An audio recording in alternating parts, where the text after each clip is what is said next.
important. Alléluia. Donc, si vous avez une Bible, trouvez Actes chapitre 3. Actes chapitre 3. Alléluia. Dieu est bon. Vous savez, Dieu, il voit la fin comme nous voyons le début. Ça veut dire qu'il n'y a vraiment aucune notion de décalage entre la fin et le début avec Dieu. Dieu existe au-delà du temps. Donc, lorsque le Nouveau Testament était en train de s'écrire, Dieu, il voyait déjà comment les choses allaient se passer. Il voyait déjà le jour de la mort, du décès de l'apôtre Paul, le décès des autres apôtres, et il voyait tout, mes amis. Dieu n'est jamais surpris. Amen. Dieu ne se frotte jamais les mains en disant « Oh non, regarde ce qui se passe sur la terre, on n'a pas vu ça. » Amen. Tu ne peux rien faire demain que Dieu n'a déjà pas encore vu. Tu ne peux rien cacher de sa vue, de son regard. Alléluia. Et je crois qu'il y a quand même un indice très important dès le début de l'Église. Actes chapitre 3, versets 19 et 20. « Repentez-vous donc et convertissez-vous pour que vos péchés soient effacés. » Verset 20. « Afin que des temps de rafraîchissement viennent de la part du Seigneur et qu'il envoie celui qui vous a été destiné, Jésus-Christ. » Qu'il vous envoie Jésus. Ça veut dire Jésus, il est monté au ciel. OK? 21. Et le ciel doit recevoir. Le mot n'est pas tout à fait correct. Le mot, c'est plutôt retenir. Le ciel doit retenir Jésus-Christ. OK? Combien vous voulez voir Jésus revenir? Amen. Vous vous rendez compte, il est retenu. Il est freiné. Il ne peut pas venir. OK? Il est retenu. Pourquoi il est retenu? Jusqu'au temps du rétablissement. Et le mot est restauration. Jusqu'au temps de la restauration de toutes choses dont Dieu a parlé anciennement par la bouche de ses saints prophètes. Moi, je pensais que Jésus, il est venu cette première fois justement pour restaurer toutes choses. Mais déjà, Pierre, l'apôtre Pierre, agissant par un don prophétique, il voyait déjà l'avenir. Moi, je crois vraiment que Pierre voyait déjà un temps dans l'Église où l'Église allait perdre certaines choses, des choses qui appartiennent à son ADN. L'Église allait perdre ces choses, mais que Dieu allait les restaurer. Et je crois que l'histoire nous prouve que cela existe. Amen. Combien de fois vous avez lu le livre des Actes et vous vous êtes dit comme moi, mais mince alors, ils avaient de la puissance, eux. Pourquoi on n'a pas la même puissance? Je ne sais pas pour vous, mais il y a une croyance au fond de moi que ce que je lis dans ma Bible m'appartient, dans ma foi, et que je dois normalement, logiquement, si je suis en Jésus, que j'ai le même Jésus qui est là dans ma Bible. C'est vrai que j'indique mon iPad, mais j'ai la Bible sur mon iPad, hein, au cas où il y a une petite confusion. OK? Voilà. J'ai dit ça pour les nouveaux. Donc, mais moi, je crois à Jésus. Et je crois que Jésus est en moi. Je crois que ce même qui est venu il y a 2000 ans, qui a vécu 33 ans et quelques mois sur la terre, qui s'est livré à la croix, qui a été enterré dans la terre, qui est descendu en enfer, et que Dieu l'a ressuscité après le 3e jour, il règne dans les lieux célestes et il vit dans mon cœur. Je crois que c'est le même. Et la Bible dit en hébreu qu'il est Jésus-Christ qui est le même aujourd'hui, hier et éternellement. Donc, s'il est le même, il est logique, parce qu'il est même dit à ses apôtres, il a dit, les œuvres que je fais, vous allez les faire aussi, et, je vous dis, vous ferez encore des œuvres plus grandes que ça. Puis je juste vous pose une question. La question que je me pose, la dernière fois, tu as ressuscité quelqu'un d'entre les morts?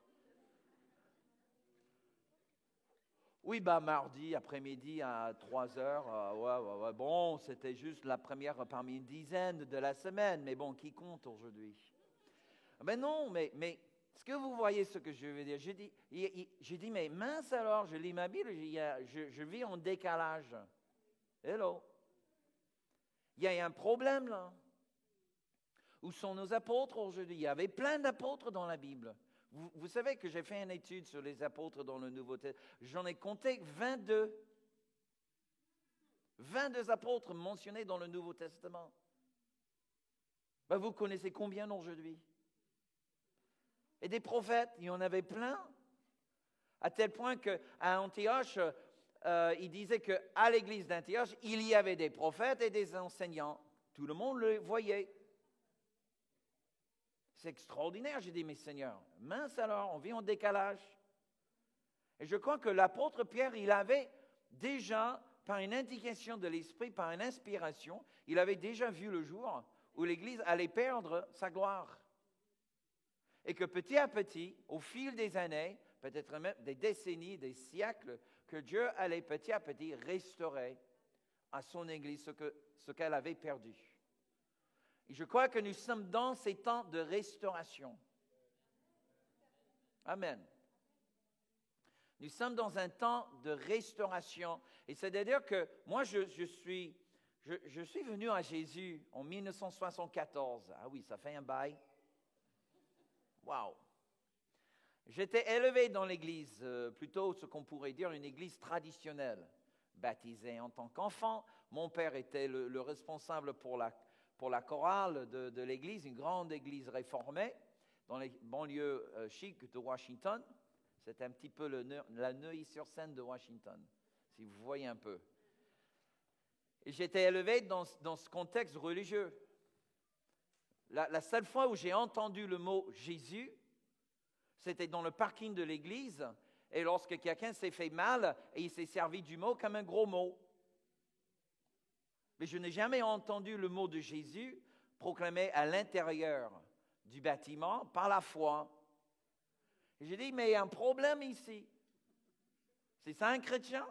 J'ai même posé la question à mon père, parce que quand même, chef de chœur, il doit connaître Jésus, n'est-ce pas? J'ai dit, mais papa, j'essaie de lire la Bible, mais je le trouve un peu, je ne sais pas, pas très intéressant. Est-ce que je dois lire la Bible? Et mon père, il réfléchit un instant, il dit, mais fiston, je suis chrétien, je n'ai jamais lu la Bible.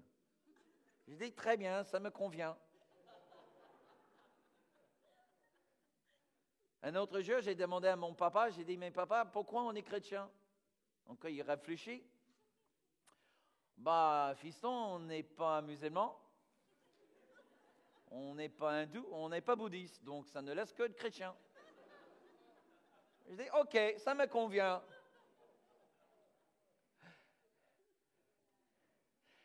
Mais quand je suis venu à Jésus, je commence à lire ma Bible et par instinct, je veux la croire.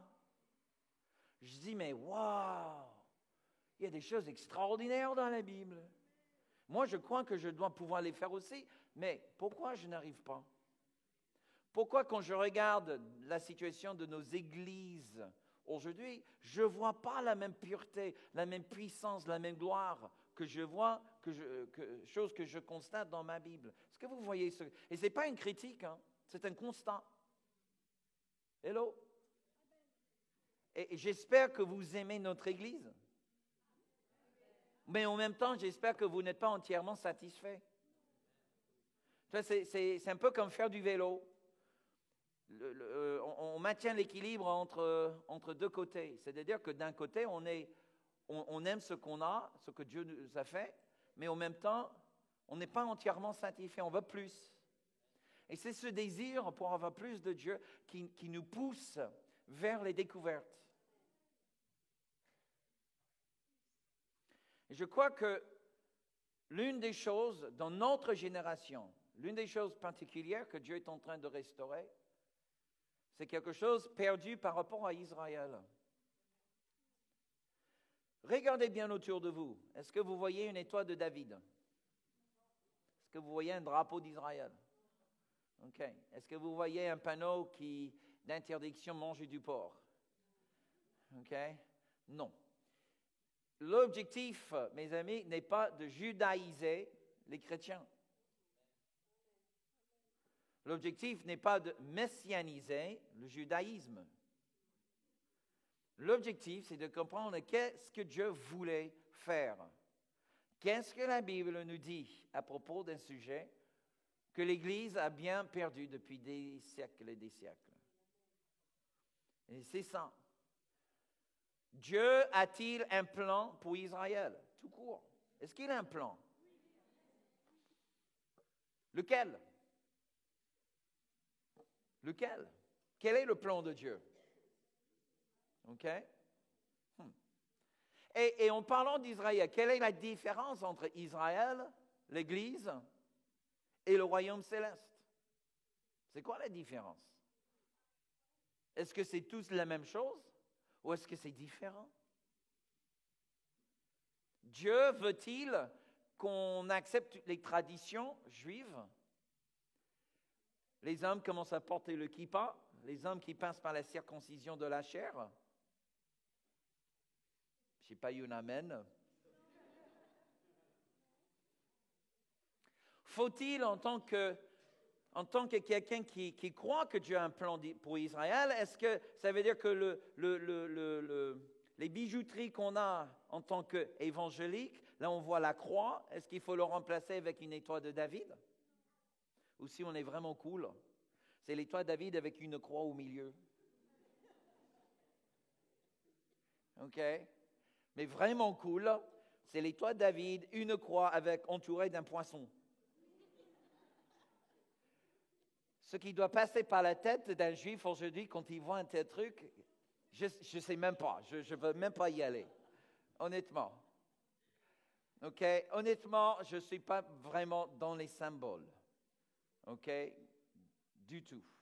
Maintenant, si vous voulez mettre un truc sur votre pare-choc de la voiture, allez-y. Si vous voulez en quelque sorte afficher votre foi, pour moi, ça ne pose pas de problème. OK? Mais ma question est, que dit la parole de Dieu? D'accord? Parce que si nous sommes en quelque sorte dans une erreur, je préfère de le savoir. Alléluia. La mode ne m'intéresse pas, la mode chrétienne, la mode évangélique. Hello. Maintenant, si Dieu veut que lorsqu'on prie, on se couvre du talit, OK, faisons-le. Mais donnez-moi quelques versets qui me le disent. Est-ce que vous voyez ce que je veux dire? OK? Donc, ne faisons pas une chose parce que ça a l'air cool, ou ça a l'air la mode, ou parce qu'on a vu faire quelqu'un d'autre, Dieu, semblerait-il, a exaucé ses prières. Donc, faisons ça tous ensemble. Alléluia. Non, mes amis, non. Amen. Vous êtes avec moi. Donc, ma question est, que dit la parole de Dieu? Que dit la parole de Dieu? Et là, je suis dans mon enquête. Mais on a mis de côté ces 2 dimanches, aujourd'hui et dimanche prochain, pour toucher un sujet tellement important sur le cœur de Dieu. Peut-être on verra par la suite s'il faut revenir là-dessus, mais pendant ces 2 dimanches, on va vraiment essayer de répondre à ces questions et encore plus. Alléluia. Mais peut-être vous allez vous dire, mais pourquoi? Qu'est-ce que ça va me faire à moi? Je ne suis pas juif, je n'ai pas d'amis juifs. Alors, ils vont parler d'Israël pendant 2 dimanches, donc là, je me déconnecte parce que, honnêtement, je ne vois aucune utilité dans ma vie. Ah, attention, pas si vite. Savez-vous que le Nouveau Testament était écrit par les Juifs?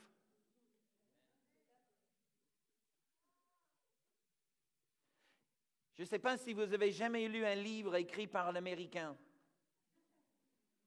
traduit en français. Il y en a beaucoup. Il commence à parler du football. Mais il faut pas oublier, ce n'est pas le football comme pense quasiment toute la population humaine, à part la population américaine.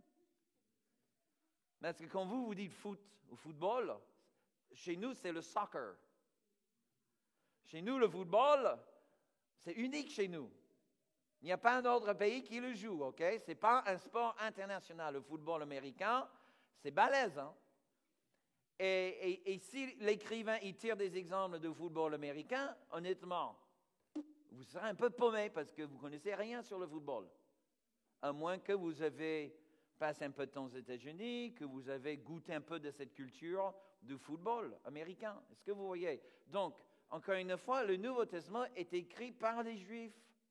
Vous ne pensez pas qu'ils ont fait des références à leur culture?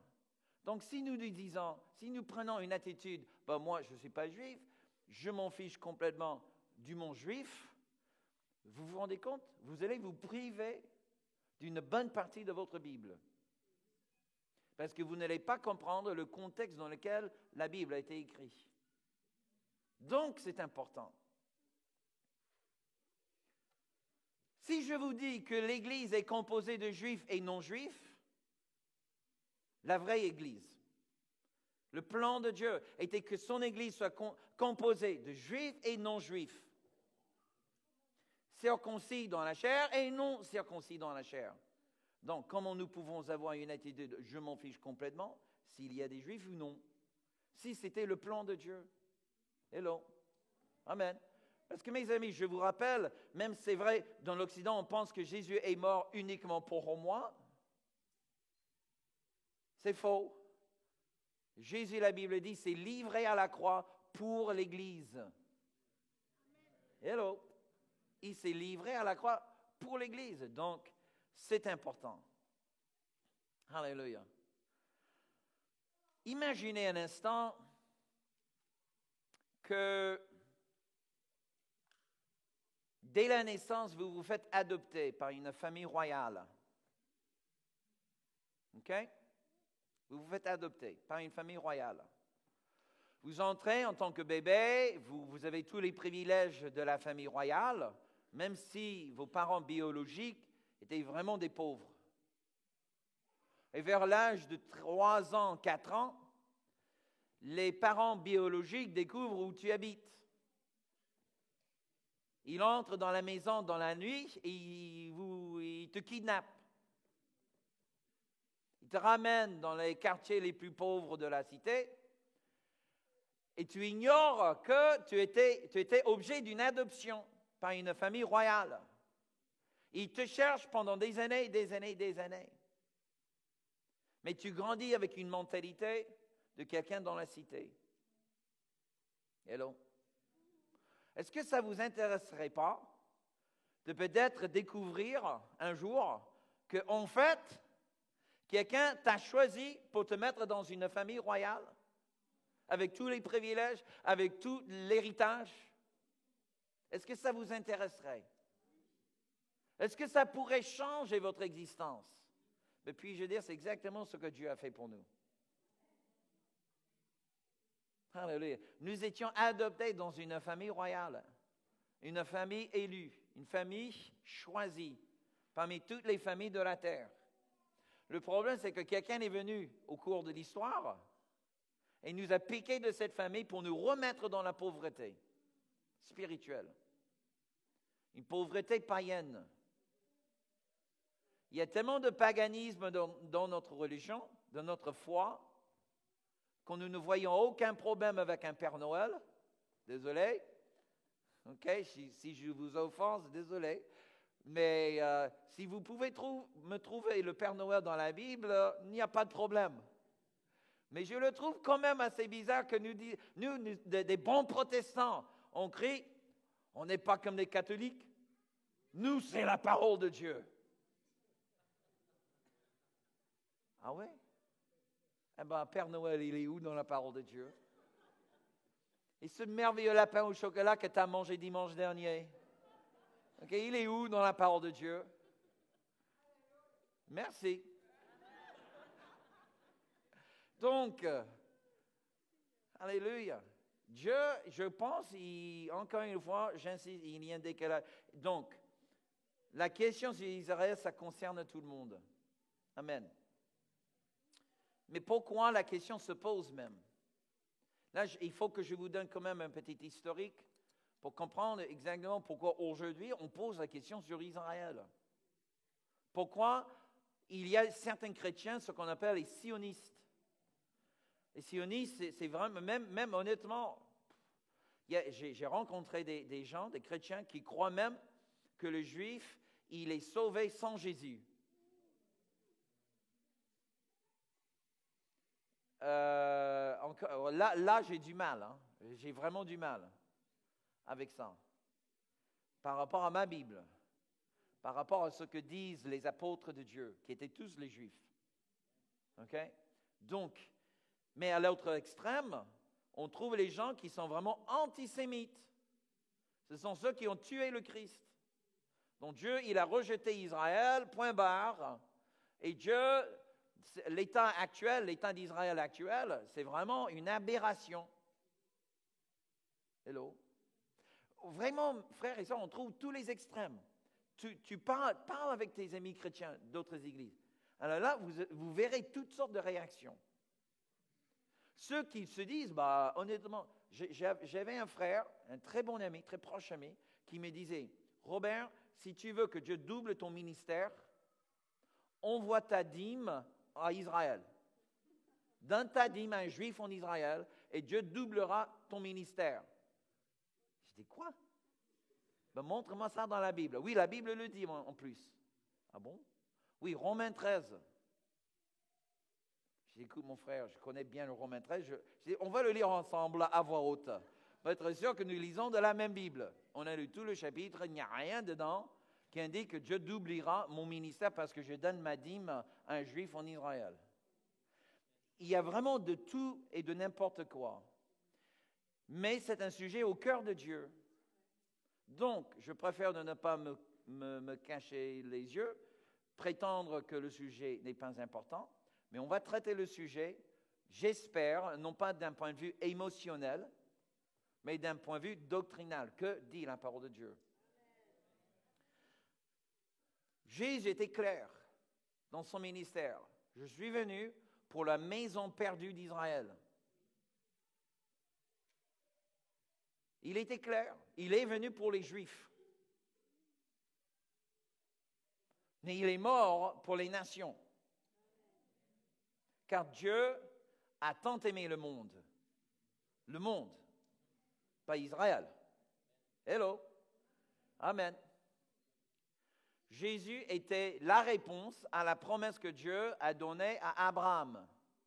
Okay? Pour ceux qui font partie de Priscélis, notre école de disciples, nous avons eu samedi dernier un message sur la création de l'Église et nous avons vu ensemble comment la promesse donnée à Abraham 2000 ans avant Jésus-Christ était accomplie en Jésus. Si vous voulez connaître tout ça, il faut faire Priscélis l'année prochaine. Okay?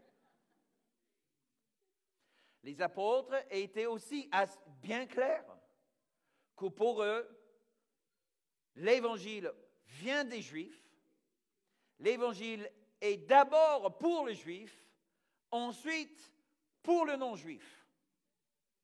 Donc, vous interprétez ça comment? Moi, honnêtement, il y a très peu de marge d'interprétation pour moi. Il est assez bien clair que l'intention de Dieu est que tout Israël accepte Jésus comme son Messie. C'était ça le plan de Dieu.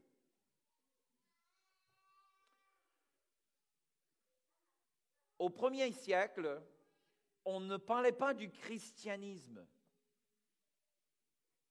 On ne parlait pas du christianisme. On parlait des Juifs messianiques, c'est-à-dire les Juifs qui avaient cru en Jésus en tant que Messie, mais c'était des Juifs.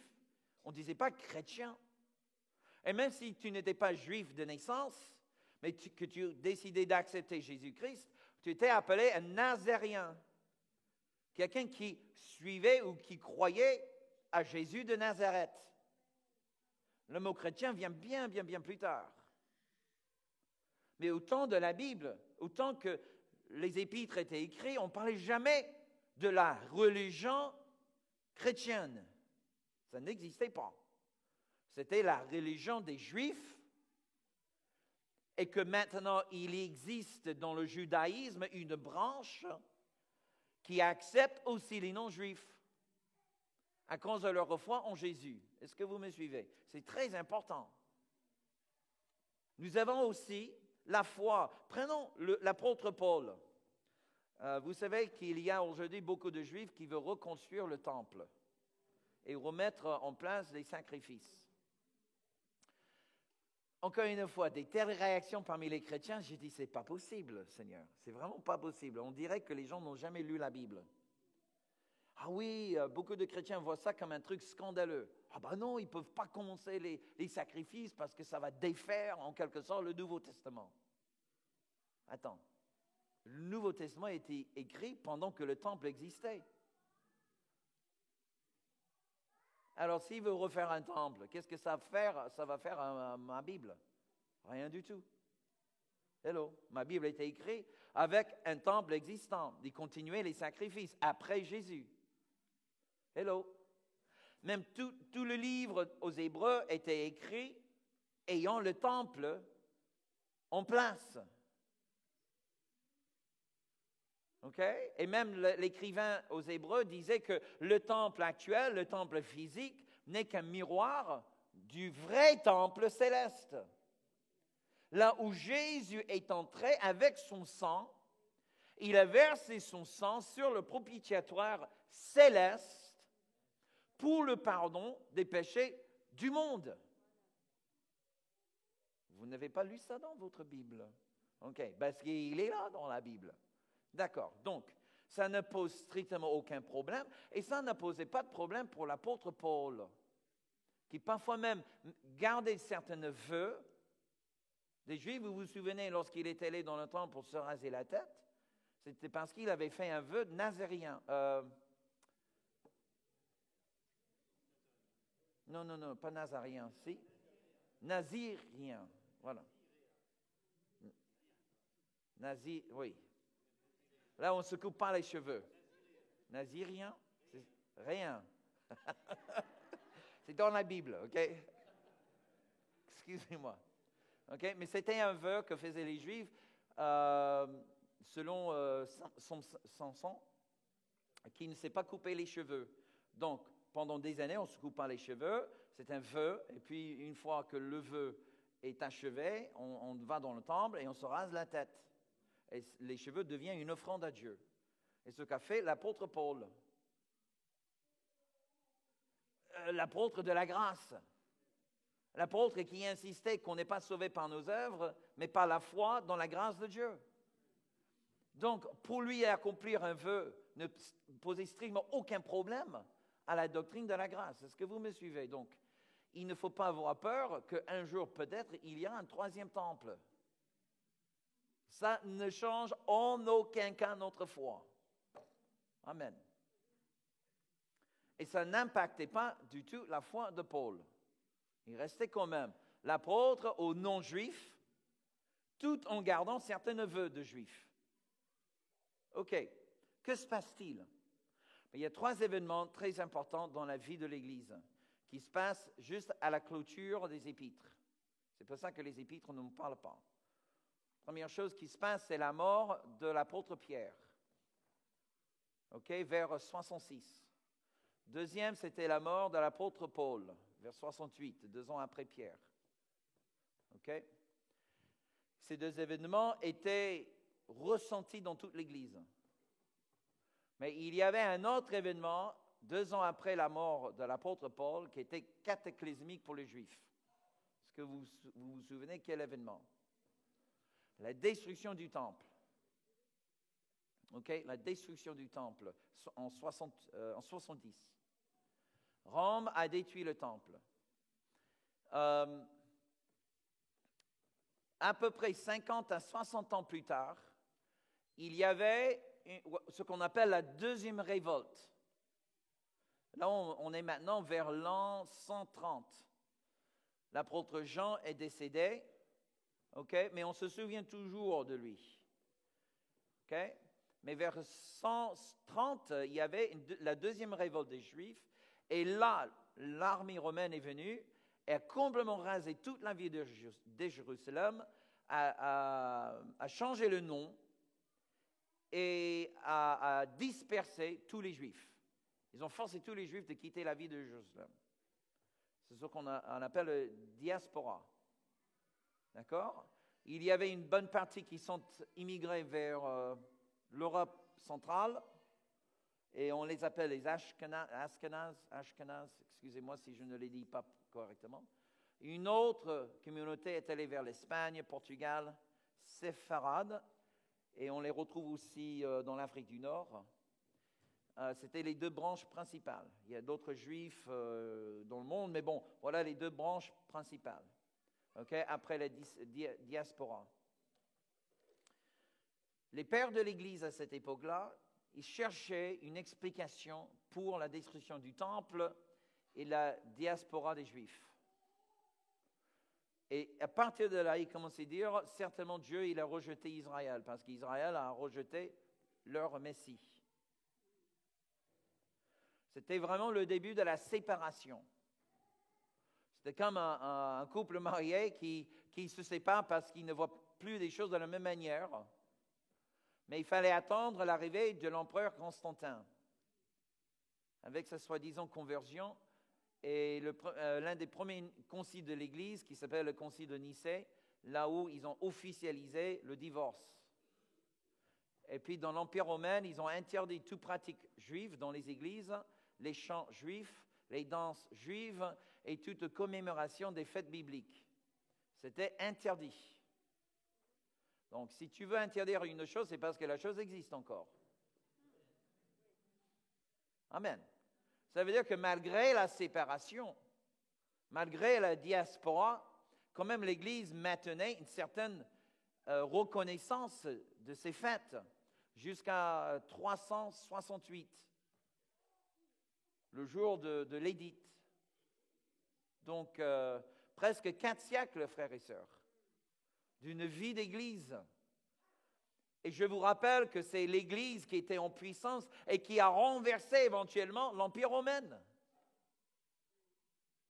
qui a envoyé les missionnaires partout dans le monde connu à l'époque. Une Église courageuse, là où pour le chrétien, c'était la joie d'aller se faire dévorer par les lions pour la cause de Christ. Grande différence par rapport à notre christianisme aujourd'hui, n'est-ce pas? Et depuis ce temps-là, depuis le IVe siècle, l'Église a cru à une doctrine qu'on appelle la théologie de remplacement. La théologie de remplacement. Qu'est-ce que ça signifie? Tout simplement que l'Église a remplacé Israël. C'est tout. Alors, tout a resté assez tranquille. Personne ne mettait pas la question, le point d'interrogation sur cette doctrine pendant des siècles et des siècles, presque 1700 ans. Mais quelque chose de dramatique s'est passé peu après la fin de la Deuxième Guerre mondiale. Contraire à toute attente, les Nations Unies fait un vote pour donner la possibilité de créer un État d'Israël. Et Israël se déclare en État en 15 mai 1948. Un Israël indépendant et libre. Et pour trouver un Israël indépendant et libre, il faut remonter à peu près 2 siècles avant l'arrivée de Jésus-Christ. C'est quand même un miracle. Il y avait plusieurs guerres pour qu'Israël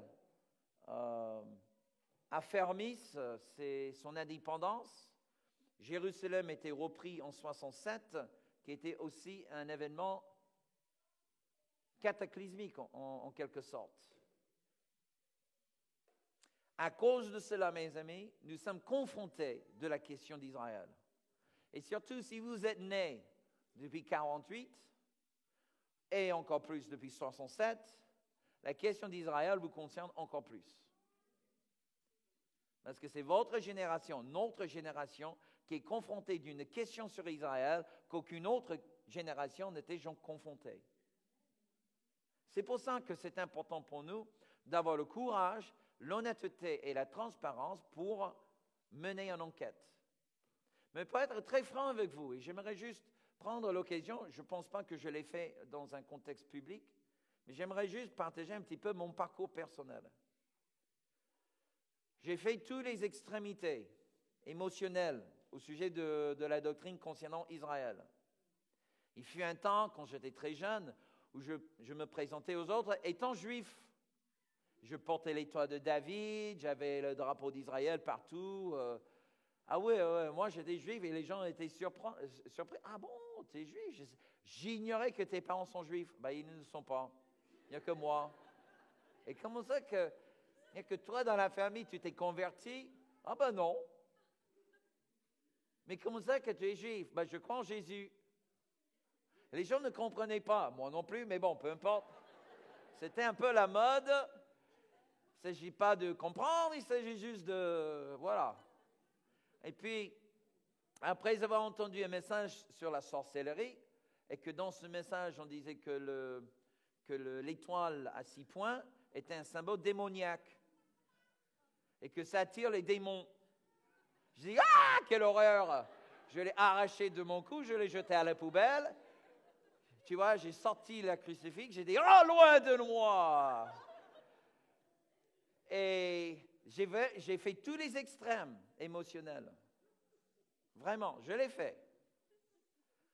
Et finalement, quand je suis devenu pasteur, pour moi, je suis arrivé à un endroit de paix dans ma tête où j'ai dit, OK, honnêtement, c'est trop compliqué, ces questions, c'est trop émotionnel. Dès que tu parles d'Israël, les gens veulent te mettre dans un camp particulier. Je déteste ça. Franchement, je n'aime pas. Donc, j'ai dit, OK, je ne parlerai plus d'Israël. Voilà. Simple. Voilà. Israël, c'est une nation comme tous les autres. Ils ont besoin de Jésus. Point barre. Alléluia. Amen. Et j'ai trouvé la paix. Jusqu'à ce que Dieu envoie quelqu'un dans l'église qui était tellement en Israël qu'il me traitait de païen parce que je n'envoyais pas ma dîme en Israël. Voilà. Jusqu'au jour, et puis là, il insistait. Robert, il faut que tu prennes un voyage avec moi en Israël. Il faut que tu viennes en Israël avec nous. Il faut que tu viennes en Israël. Je dis, oh là là là là là. Amène-moi à Tahiti, mais pas en Israël. Quand même. Ce serait bien de faire un truc intéressant, quoi. C'était vraiment mon attitude. Mais au bout de quelques années, j'étais tellement fatigué, j'ai dit enfin, OK, pour que tu te taises, j'irai. Vraiment. Mais c'était pour ça. Juste pour qu'il arrête m'embêter avec. Vraiment, j'étais au bout, quoi. J'ai dit... Et je suis allé, et là, pendant ce voyage, et je n'irai pas dans les détails, mais j'ai fait une expérience avec Dieu inoubliable. Et c'est ça ce qui m'a, cette expérience, c'est pas cette expérience que, quand je suis revenu, et ça fait quelle année on est allé? C'était 2002, 2003? Ça fait au moins 9 à 10 ans. OK? Et, ou 4? 2004? OK, bon, 8 ans. Ça fait un bail. J'ai dit, Seigneur, je ne parlerai pas de mon expérience tant que tu ne me montres pas dans la Bible ce que tu veux dire à ton Église aujourd'hui. Et là, il m'a amené dans un texte, et j'aimerais partager ce texte avec vous, Zacharie. Zacharie, c'est dans l'Ancien Testament. Allez plutôt vers la fin de l'Ancien Testament. Vous le trouverez dans les petits livres. Zacharie, chapitre 14. C'est à partir de ce texte que Dieu a commencé à me parler. Et j'espère que Dieu vous parlera à travers aussi. Zacharie 14 et le verset 16. Zacharie 14 et le verset 16.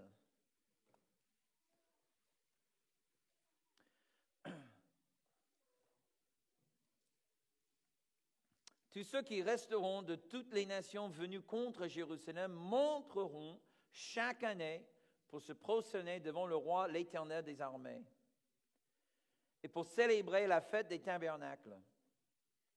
17.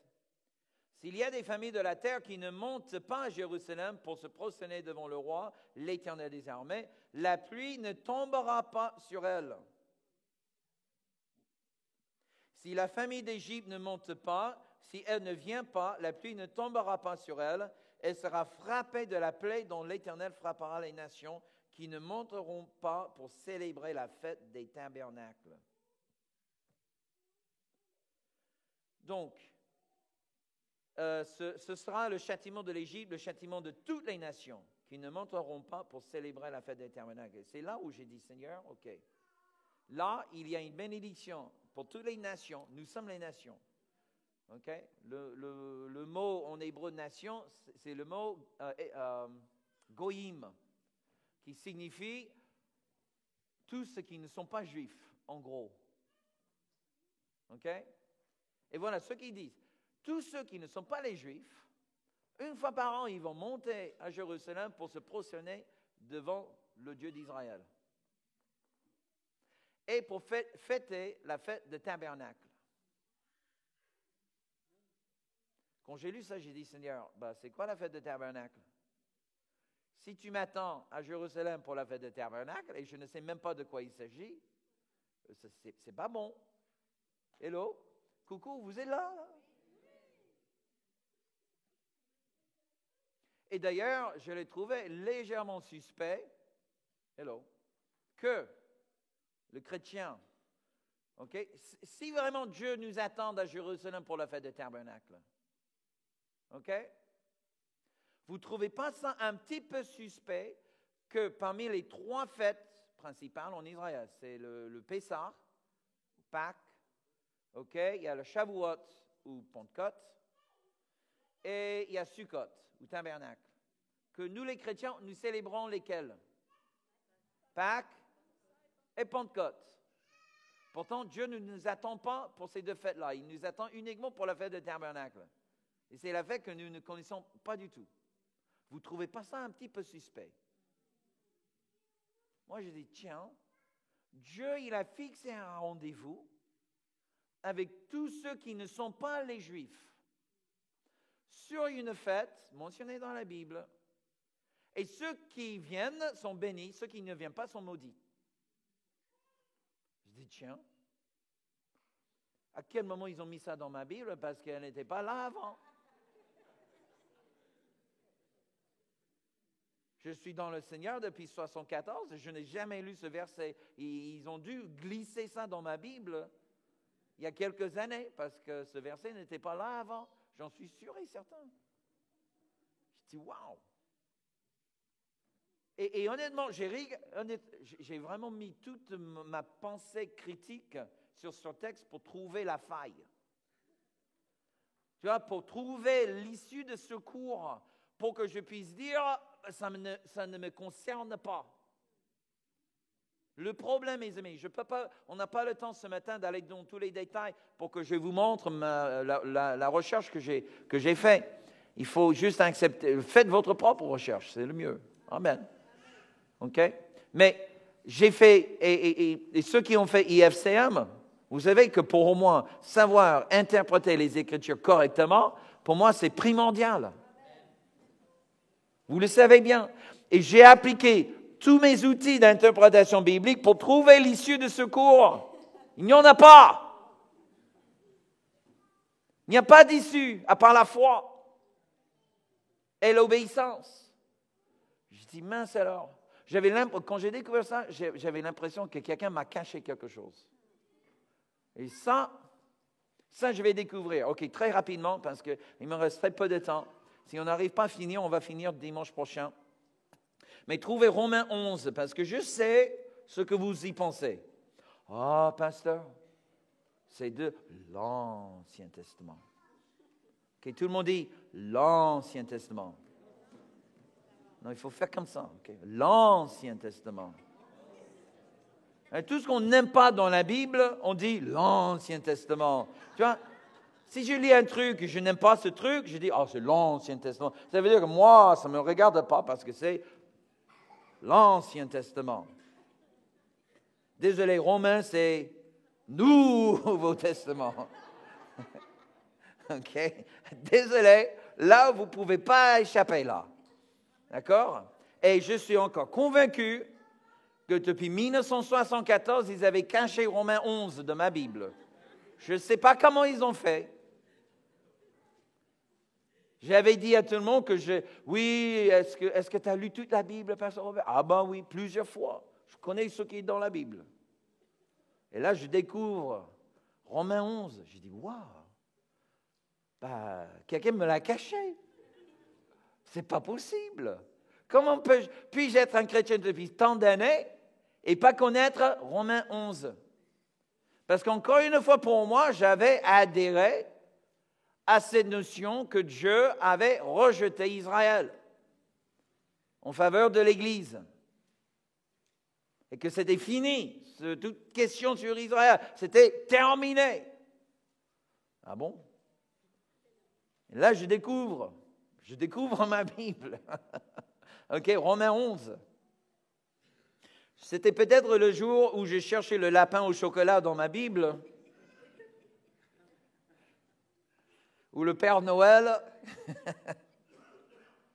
Romains 11 et le verset 1. OK, c'est Paul qui parle. Je dis donc, Paul dit, Dieu a-t-il rejeté son peuple? Maintenant, je sais ce que vous voulez dire, parce qu'il y a certains chrétiens qui croient que Dieu, il a deux peuples, le peuple juif et le peuple chrétien. Non, il n'a pas deux peuples, Dieu. Il n'a qu'un seul peuple. Hello, Dieu n'est pas schizophrène. Dieu ne souffre pas de la double personnalité. Hello. Amen. Il n'y a pas un Dieu dans l'Ancien Testament et un autre différent dans le Nouveau. Il n'y a qu'un seul Dieu. Il est parfois difficile pour nous d'expliquer, mais s'il y a de la schizophrénie, il n'est pas au ciel, il est sur la terre. Hello. OK? Donc, maintenant, peut-être vous dites, mais là, je dis donc, Dieu a-t-il rejeté? Là, c'est le peuple spirituel, il ne parle pas d'Israël. Ah bon? Lisons le reste du texte.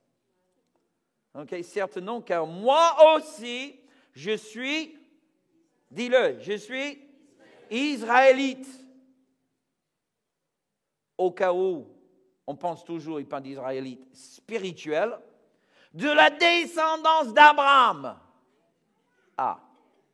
Là, c'est difficile de faire spirituel. Mais au cas où, il rajoute de la tribu de Benjamin. Alors là, vraiment, on est coincé. Là, on est coincé. Là, il parle du peuple physique. Revenons au début de verset 1.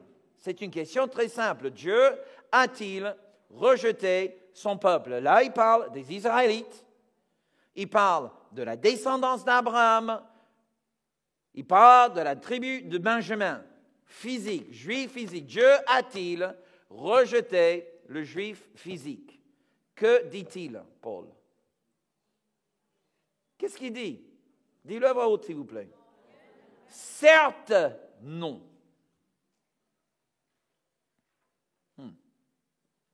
Au contraire, mes amis, même la Bible dit en Éphésiens, chapitre 2 et le verset 12, si vous voulez le noter, que parce que vous, les non-juifs, vous avez accepté Christ, vous êtes maintenant dans la communauté d'Israël. Dieu nous a greffés dans le peuple. Nous sommes le peuple, mais nous sommes le peuple par adoption. Alléluia.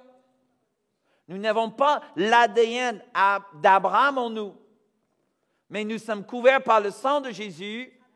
Et grâce à ce sang, alléluia, je suis maintenant un adopté. Je suis greffé, alléluia, dans le peuple. Verset 2. Au cas où on n'a pas compris le verset 1, parce que, parfois on est un peu lent à comprendre. OK? Paul, il continue. Dieu n'a pas rejeté son peuple qu'il a connu d'avance. Ou, en d'autres termes, Dieu n'a pas rejeté son peuple qu'il a connu avant Jésus-Christ. Quel est ce peuple que Dieu a connu avant Jésus. Le peuple d'Israël, mes amis, comment voulez-vous le traduire autrement? Donc, est-ce que Dieu a rejeté Israël? Certes, non. Continuons en verset 2. Ne savez-vous pas ce que dit l'Écriture dans le passage où Élie adresse à Dieu cette plainte contre Israël? Seigneur, ils ont tué les prophètes, etc., etc. Verset 4. Mais quelle est la réponse divine? Je me suis réservé 7000 hommes qui n'ont pas fléchi le genou devant Baal. De même aussi, Paul dit, dans le temps présent, là il parle du 1er siècle, on est à quelques décennies après la résurrection de Jésus. Dans ce temps-là, il y a un reste, selon l'élection de la grâce, non de la loi. Ça veut dire les Juifs, il y a un reste, un Juif qui a cru en Jésus comme Messie. Et Dieu, il a réservé ce peuple selon l'élection de la grâce. Alléluia. Verset 7. Quoi donc? Quoi donc? Ce qu'Israël cherche, et là il parle de toute la communauté des Juifs, ce qu'Israël cherche, il ne l'a pas obtenu. Il cherchait quoi? Il cherchait à faire de Jésus le roi terrestre. Ils ne l'ont pas obtenu. Mais les élus, ça veut dire que ceux que Dieu a connus par la grâce, et eux, ils attendaient non un roi terrestre, mais un roi céleste. Mais les élus l'ont obtenu, mais les autres, ceux qui attendaient un roi terrestre, ont été endurcis. Tout le monde dit endurcis. Mais pas détruit. Endurci, mais pas détruit. Vous êtes là. OK? Verset 11. Je dis donc, ont-ils trébuché afin de tomber? Tomber dans un sens définitif. Que Dieu, finito, plus rien. Qu'est-ce qu'il dit? Certes, non. Mais par leur chute, le salut a été donné aux païens, aux non-juifs. Oh là là là là là là. Est-ce que vous voyez la prochaine phrase dans votre Bible? Afin de provoquer quoi? Quoi? Je ne vous entends pas. Les internautes ne vous entendent pas. Afin de provoquer leur jalousie. Pensez-vous vraiment que nous provoquons les Juifs avec le Père Noël? Réfléchissons un instant. Vous pensez sérieusement, avec la fête de Toussaint, ou Halloween peut-être, Halloween, oui, peut-être ça les provoque à la jalousie. À votre avis? Peut-être c'est le lapin au chocolat pour Pâques. C'est par le lapin au chocolat et les œufs de Pâques que nous provoquons les Juifs à la jalousie. J'ai du mal à croire. Franchement, je ne vois pas du tout. Vous savez que depuis des années qu'on a le sapin de Noël chez nous, que nous avons coloré les œufs de Pâques et tout ça. Pendant des années, je n'ai jamais eu un Juif frapper à ma porte. « Oh, wow, les chrétiens, mais voilà comment vous faites Pessah! C'est extraordinaire! Oh là, il faut absolument que j'accepte votre religion. » Au contraire, ils nous prenaient pour les idolâtres. Ils nous prenaient pour les païens. Ils nous prenaient pour une telle aberration que ça n'a strictement rien à voir avec le judaïsme. Vous savez qu'un très, très, très proche ami à nous, qui a prêché plusieurs fois dans notre église et qui a vécu pendant 30 années à Jérusalem, un pasteur français, et il a même fait combien d'années à l'université hébraïque à Jérusalem. Il a connu des plus grands de rabbins en Israël. Et une fois, il parlait avec un qui semblerait être très ouvert à la notion de Jésus-Christ étant le Messie. Et là, dans un dialogue en privé, ce grand rabbin confie à ce pasteur français, oui, je crois que Jésus de Nazareth est bien et bel le Messie des Juifs. Et il a dit, il a rajouté, et je ne suis pas le seul. Il y en a beaucoup qui le croient. Alors ce pasteur français, il regarde ce grand rabbin, il a dit, mais pourquoi vous ne le dites pas ouvertement? Pourquoi vous insistez à croire en secret? Vous savez ce qu'il a dit, le rabbin? Il a dit à ce pasteur français, il a dit, c'est parce que ce que vous avez fait avec notre Jésus. Parce que vous lui avez donné les cheveux blancs, les yeux bleus, et vous avez fait de lui un dieu grec. Ah, quand il m'a dit ça, j'étais coupé en deux. Je dis, waouh, ça c'est pas la jalousie. Nous étions rajoutés à la communauté pour rendre le juif jaloux, pour le provoquer, pour dire, regardez ce que vous avez fait avec votre fête, mais regardons comment nous avons récupéré vos fêtes. Hello! Amen. Seigneur, aide-nous. Alléluia. Je prie vraiment pour que l'esprit de révélation nous touche aujourd'hui. Alléluia. 16, verset 16, rapidement. Oula. Alors, si les prémices sont saintes, la pâte l'est aussi. Et si la racine est sainte, les branches le sont aussi. Mais si quelques-unes des branches ont été retranchées, en parlant des Juifs physiques, si les branches ont été retranchées, et si toi, en parlant de non-Juifs, toi, olivier sauvage, tu as été greffé à leur place, et si tu as participé à la racine et à la sève de l'olivier, verset 18, ne te glorifie pas aux dépens des branches. Ne te glorifie pas aux dépens des branches qui étaient retranchées. Si tu te glorifies, sache que ce n'est pas toi qui portes la racine, mais c'est la racine qui te porte. C'est quoi la racine? Vous savez que pour l'apôtre Paul, la racine, ce n'est pas Moïse. La racine est Abraham. C'est Abraham, Isaac, Jacob, c'est ça la racine. Jésus-Christ est la pierre angulaire de l'Église, mais la racine de l'olivier, là où Dieu, il a planté une semence, il a commencé avec un homme, il a donné à cet homme une alliance, il a dit à travers ta semence, toutes les nations seront bénies, tous les peuples non juifs seront bénis.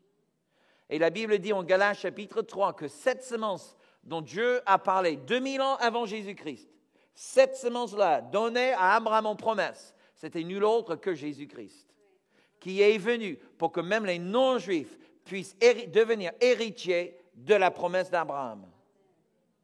Vous voyez, frères et sœurs, Abraham, c'est la racine. Et nous sommes, et de la racine d'Abraham, d'Isaac et de Jacob, a poussé l'olivier d'Israël. Alléluia. Et puis les branches. Au temps de Jésus, certaines branches, ils ont dit oui, nous reconnaissons notre Messie. Et d'autres branches ont dit non, nous ne reconnaissons pas ce Messie-là. Et Dieu, il a retranché ces branches-là. Seulement pour que toi et moi, alléluia, pour que nous puissions être greffés à leur place, afin que ces branches qui sont maintenant par terre, désenracinées, et si je peux dire, le judaïsme tel qu'il existe aujourd'hui est désenraciné de la racine. OK? Et Dieu veut que nous puissions se réjouir tellement de la sève qui est dans l'olivier pour rendre les branches retranchées jalouses. Alléluia. Amen. Et en plus, et pour terminer, si je peux voir l'équipe de louange, s'il vous plaît. OK? Rapidement, on va terminer. On va aller jusqu'à verset 25. Et si vous n'êtes pas sûr de mon interprétation de ce texte, je vous encourage à prendre le texte, prendre le chapitre 11, et étudiez-la toute la semaine et demandez à ce que Dieu vous parle. Verset qu'est-ce que j'ai dit? 25. Verset 25, regardez ensemble. Car je ne veux pas, frères, que vous ignoriez ce mystère. C'est un mystère. Afin que vous ne regardiez pas comme sages. Il y a un endurcissement partiel d'Israël jusqu'à ce que la totalité des non-juifs soit entrée. Mais Dieu n'a pas fini. Tu vois, nous, on n'est pas la fin, nous. On fait partie de la fin, mais on n'est pas la fin. Dieu n'a pas oublié ses promesses. Et verset 26. Et ainsi, quoi ainsi? La totalité des non-juifs soit entrée. Et ainsi, tout Israël sera sauvé. Selon qu'il est écrit, le libérateur viendra de Sion, il détournera de Jacob les impiétés. Je ne pense pas que cette promesse signifie que chaque juif qui a jamais vécu sera miraculeusement, d'un clin d'œil, né nouveau.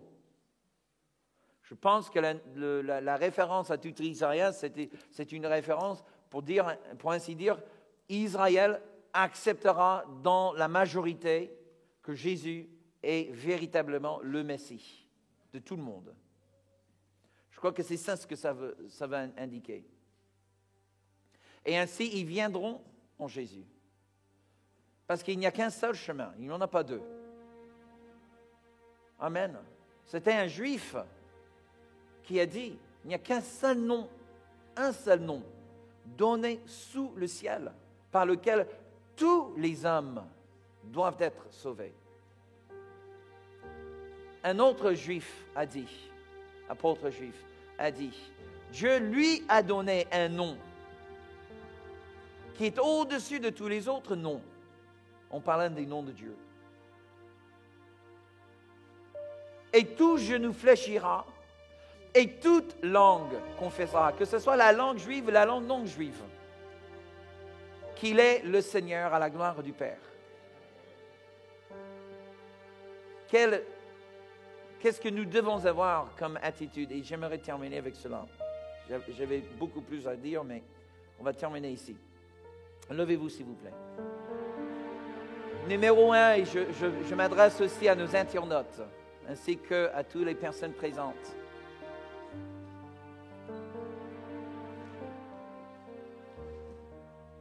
Je vous lance un défi, examine le cœur. Si tu as de l'antisémitisme, de toute manière, il ne faut pas avoir de racisme quel que ce soit bien clair. Le racisme, c'est le premier esprit, si vous voulez, qui est entré dans la race humaine. Et le racisme est aussi vieux que l'histoire de Caïn et Abel. Un frère qui a tué son frère.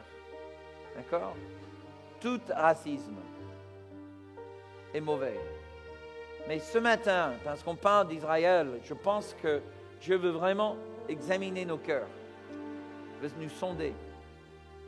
Et s'il y a des traces de l'antisémitisme, que ce soit vu dans des petites blagues, oui, tu sais, les Juifs, ceci, les Juifs, cela, qu'on parle des Arabes de cette manière, qu'on parle des Américains de cette manière, qu'on parle des Français de cette manière, qu'on parle des Belges de cette manière, c'est mauvais. Mais encore plus, un peuple qui a un destin assez particulier. Hello? Donc, ce matin, demandons à Dieu, Seigneur, examine mon cœur. Est-ce que j'ai une lassitude par rapport à ça? Est-ce que parfois même je trouve rigolo ce genre de blague? Hello? Amen? Ça, c'est la première chose. Deuxième chose. Comment puis-je rendre le juif jaloux? Une simple question. Mais si toi et moi, et je crois que c'est ça ce que ce texte voulait nous dire, nous sommes destinés à rendre le juif jaloux. À mon sens, depuis 2000 ans, on n'a pas fait un bon travail. Vous vous rendez compte que pendant l'Empire chrétien à Jérusalem, suite aux croisades, c'est le chrétien qui a tué les Juifs, qui a banni le Juif de Jérusalem. C'était une fois que Jérusalem était repris par les musulmans, que les musulmans ont laissé les Juifs revenir à Jérusalem. Vous vous rendez compte? C'est quand même impensable que pour les nazis, pendant la Deuxième Guerre mondiale, il le disait ouvertement, voilà, vous avez tué le Christ, nous vous tuerons.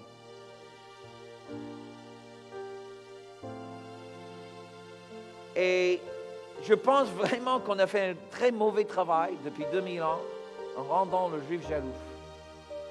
Et je pense que cette simple prière, Seigneur, ok, ça ne m'est pas venu à l'esprit avant, mais je l'ai lu dans la parole, maintenant montre-moi comment puis-je rendre le Juif jaloux. La France possède la 3e communauté juive la plus importante du monde. Pensez-vous que c'est un hasard? Moi, je crois qu'il y a une responsabilité sur l'Église de Jésus-Christ en France, de comprendre ce que Dieu veut faire avec ce peuple, à qui le salut est destiné, à qui appartiennent les alliances et la gloire. Alléluia. La 3e, après Israël et les États-Unis. Est-ce que vous acceptez ce défi ce matin? Donc mettons-nous devant le Seigneur. Amen. Laissons Dieu examiner nos cœurs, enlever tout antisémitisme et posons cette question à Dieu. Seigneur, comment puis-je dans ma vie, dans ma simple vie, dans ma manière de te louer, comment puis-je rendre le Juif jaloux? Alléluia. Je vous invite maintenant juste de lever les mains. Et si vous nous suivez par Internet, ne coupez pas encore la transmission, parce que ce temps d'adoration est tellement important. Restez avec nous jusqu'à la fin. Alléluia. On va prier à la fin. Dans quelques instants, dans une dizaine de minutes, on va passer dans un temps de prière. Il y aura le pasteur Samuel qui sera là pour chatter avec vous. Alléluia, par l'Internet. Mais mettez-vous aussi devant le Seigneur. Posez à Dieu ces questions-ci. Seigneur, sonde mon cœur. S'il y a de l'antisémitisme, enlève ça de mon cœur. Et montre-moi comment je puisse rendre le Juif jaloux aujourd'hui. Allez, levons tous les mains devant le Seigneur, notre Papa céleste, et adorons-le. Alléluia. Viens purifier nos cœurs, Seigneur. Nous voulons proclamer que toi seul est Seigneur. Jésus-Christ, crucifié, tu es